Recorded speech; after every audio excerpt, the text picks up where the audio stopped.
So today we're going to be making homemade hot chocolate.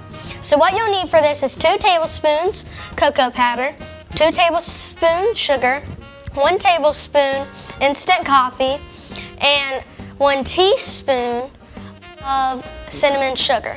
You'll also need a half a cup of semi-sweet mini chocolate chips, 1 teaspoon of pure vanilla extract, 3 cups of milk, and 1 cup of heavy whipping cream.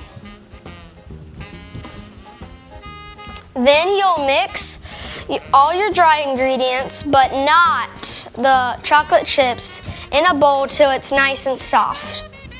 After that, you'll go ahead and pour your heavy whipping cream and milk into a pan.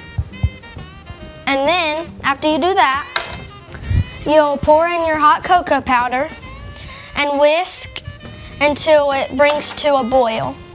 After you bring it to a boil, you want to add in your chocolate chips and pure vanilla extract and pour it in there.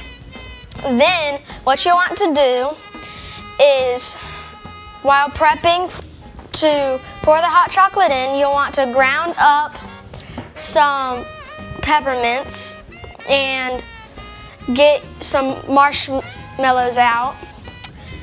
And then you'll pour your hot chocolate into a cup, add on marshmallows, and whipped cream, and then sprinkle some peppermints on top, and then you have it, the perfect homemade hot chocolate.